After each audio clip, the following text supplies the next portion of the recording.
Okay, mga kaibigan, magandang araw po sa inyong lahat. Kamusta ho kayo? Ito ang inyong kaibigan, Kamario Batigas.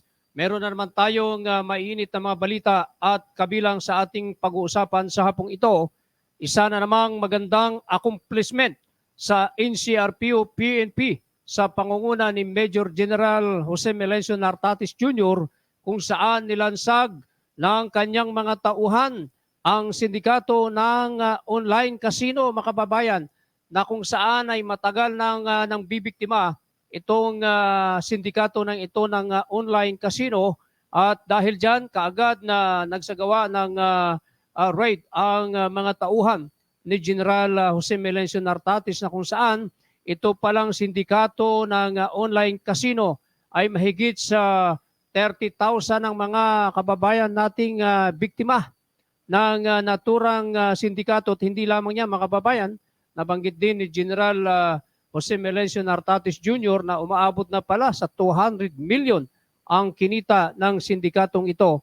At ang grupong ito ay dating mga nagtatrabaho sa Pogo at nagsarili na nga sila, mga kababayan, at ito ngayon hindi na tumagal ang kanilang operasyon dahil natunugan sila ng NCRPO at PAGCOR, na kung saan magkasama ang dalawang grupo sa naturang raid.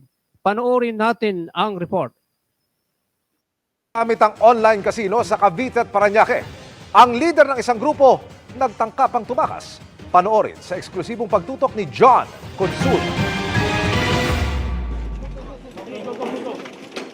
Bit-bit ang warat mula sa korte. Sabay-sabay na pinasok ng NCRPO at PAGCOR ang 4 na target area sa Cavite at Parañaque.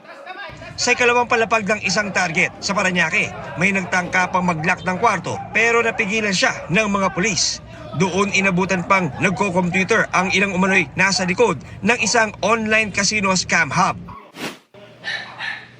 Ito nga yung pinaka-workstation ng isa sa mga grupo na ni-raid ng NCRPO dito sa may bahagi ng Parañaque.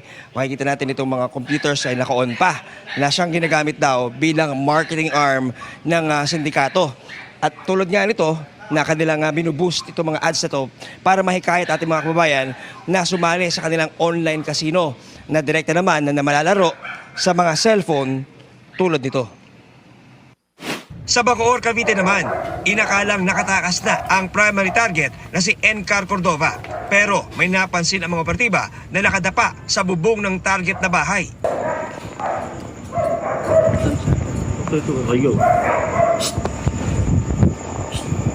Oy, diyan ka lang ha. Diyan ka lang. Diyan ka lang. Diyan ka lang ha. Oh, diyan ka lang. Diyan ka lang. Kitin nyo na, kitin nyo na. Ayon sa NCRPO, nakulong na raw dati si Cordova dahil sa investment scam. Ngayon, lumalabas na pumasok naman siya sa online casino na sangkot daw sa pang-i-scam sa mahigit 30,000 online players. They were employees of Pogo before, Pogo operators. Ito, mga Pilipino, pumunta na ngayon, nagsarili.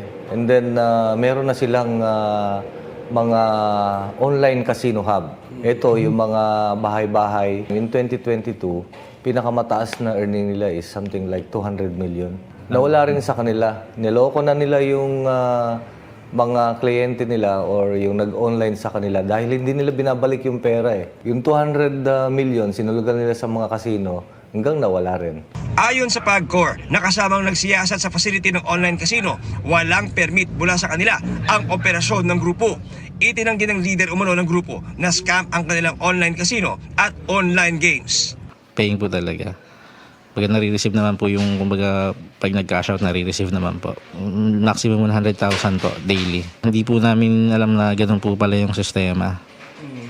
Na license para ang kailangan talaga. This is not sanctioned by the PAGCOR, meaning illegal, no permit, no tax. Pilipino ang nag-gaming dito. Cases committed over the cyberspace, lumalaki.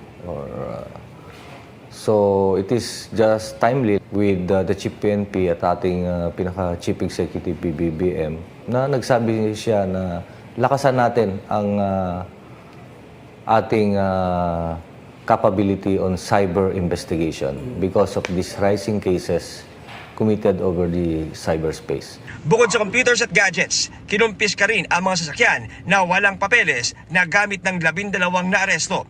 Naharap sila ngayon sa reklamong illegal gambling at paglabag sa Cybercrime Prevention Act.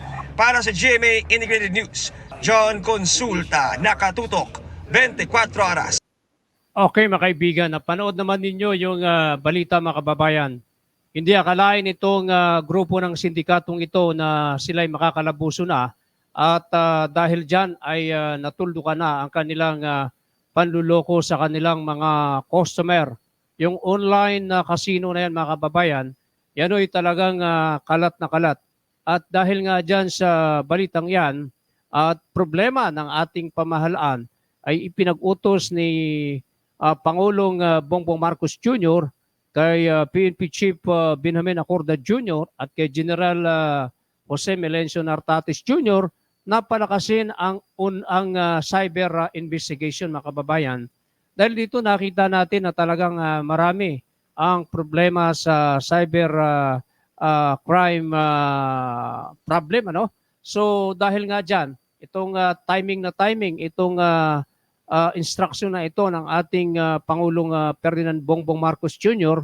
na palakasin ang cyber investigation. At dahil nga dyan, ay kaagad namang umaksyon itong NCRPO PNP sa pangunguna ni Major General Jose Melencio Nartates Jr. Ito, makikita natin na talagang nagtatrabaho ang kapulisan natin sa Metro Manila sa pangunguna ni General Jose Melencio Nartates mga kababayan.